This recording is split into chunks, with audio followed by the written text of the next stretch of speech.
예, 저 물안경 주식회사 김태형입니다. 오늘은 색깔을 구분해내는 거를 보여드리려고 합니다.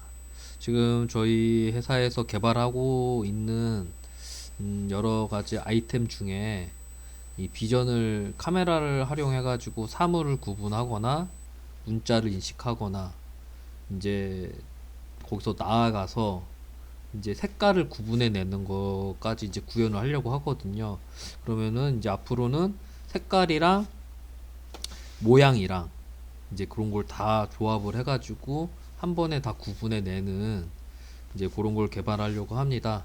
그래서 뭐 많은 분들이 이제 텐서플로어나 이제 그런 딥러닝을 많이 이용하는데, 사실 그 전에 원래부터 이 머신 비전이라는 거는 굉장히 옛날부터 개발돼 왔었고, 특히 이제 기계공학적인 분야에서는 어떤 카메라를 통해 가지고 사물을 인식하는 거에 대한 욕구는 굉장히 오래됐었거든요. 그래서 사실 90년대부터 자율주행 차량이나 이제 그런 부분들이 많이 나와 있었고, 그런데 그거에서 한 발자국 더 나간 게 지금의 이제 딥러닝 시스템입니다. 그래서 가장 큰 뭐 딥러닝에 대해서 더 이야기하면은 굉장히 복잡해지는데, 어쨌든 중요한 것 중에 하나가, 그러니까 딥러닝에서 이야기하고 있는 그 하이퍼 파라미터 설정에 대한 부분들, 그러니까 그런 부분들이 사실 인간이 이해하기 어려운 부분들이 있거든요.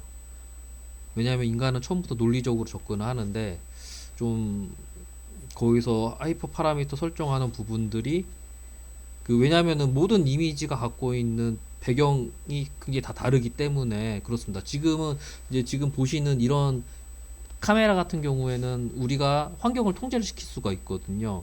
그러니까는 내가 이 통제된 배경 화면 속에서 모양만 딱 구분해 내면 되기 때문에, 어떻게 보면은 규칙이 정해져 있는 거죠. 통제돼야 할 변수들이 규칙이 정해져 있기 때문에 우리가 이거를 모양을 구분해 내는 데 있어서 몇 가지 그 튜닝만 잘 하면은 바로바로 이제 모양들이 나오거든요. 그 튜닝에 관한 게 이제 이 ROI 설정, 이제 스레스 홀딩이나 모폴로지 같은 거죠. 그래서 이제 ROI 같은 경우에는 이 카메라에서 제공해주고 있는 요 화면 중에서 내가 실질적으로 분석에 쓰는 거는 요것만 쓴다라는 거죠. 왜냐면은 이게 계속 늘어나게 되면은 컴퓨터 시스템이 이거를 받쳐줄 수 없는 문제가 생기는 거고, 그리고 이제 스레스 홀딩 같은 경우에는 이제 임계치라고 하거든요.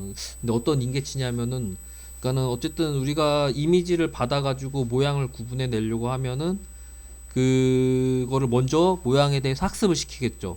학습을 시키고 그거를 카메라에다가 이제 입력을 해가지고 어느 순간 이 카메라가 내가 원하는 학습에 대한 게 나타나기 시작하면 그것만 모양을 나타내는데, 그거를 기준으로 어 명암을 이제 명확하게 만듭니다. 그래서 우리가 검정색은 255, 흰색은 0이 되는데, 그거를 값을 어느 순간 조절을 하다 보면은 뿅 하고 이제 우리가 원하는 이제 그 객체가 모양이 나오게 되어 있습니다. 그러면은 문제가 뭐냐면은 외부의 조건에 영향을 굉장히 많이 받는다라는 거죠. 예, 외부의 조명이나 배경이나 이런 부분들에서 영향을 굉장히 많이 받는다라는 거. 지금도 보시면은 값들이 계속 바뀌잖아요. 이 값이 바뀐다라는 것은 계속 외부에서의 영향을 계속 받는다라는 이제 그런 부분입니다. 그리고 이제 모폴로지 같은 경우에는 내가 학습을 시킬 때 내가 원하는 거 빼고 나머지들, 그러니까 조그만한 어떤 잡티 같은 걸 제거하거나 이제 그런 설정 기법입니다. 그래서 이런 것들 중점적으로 공부를 하시게 되면은 원하는 이제 이미지 처리, 딥러닝 기술이 잘 구현이 될 거라 생각이 들고요. 그래서 보여드리면은 예를 들어서 이제 예, 어떤 이제 초록색의 버튼을, 이건 이제 현장에서는 저는 이제 PLC 시스템에서 이제 램프를 구분해 내려고 하거든요. 그래서 이렇게 하면 이제 되는 부분이고, 뭐 이렇게 하면은 옐로우. 예. 결국은 우리가 보는 건 색깔이지만은 컴퓨터가 인식하는 거는 이런 농도에 대한 거거든요. 그래서 이제 스레스 홀드랑 관련된 부분인데, 근데 문제는 또 뭐냐면은 이게 어떤 다차원 행렬로 가게 되어 있습니다. 보통 우리가 색깔은 이제 RGB로 구성이 되어 있는데 결국은 이 농도에 대한 이제 색깔 값을 구하는 건데 이거 이렇게 하면 수학적으로 굉장히 어려워지고요. 이제 그런 의미가 있습니다. 그래서 보면은 이제 아이고 예 엄마 그러니까 이게 벌써 이게 조명이나 이런 거 굉장히 영향을 많이 받는다라는 거예요. 그러니까는 이제 벌써 조명이 이렇게 바뀜으로써 얘가 다르게 인식을 한다라는 거죠. 그러니까 요거는 극복할 수 있는 방법은 뭐냐면은 다양한 조명 속에서 학습 데이터를 더 많이 이제 생성을 해야 됩니다. 지금은 제가 요거 테스트용으로 한 몇십 장만 찍어가지고 학습을 시켜서 이렇게 했는데, 하여튼 그런 문제가 있습니다. 뭐, 이런 거 관련돼가지고 궁금하신 거 있으면은 연락 주세요. 예. 오늘 하루도 수고하십시오.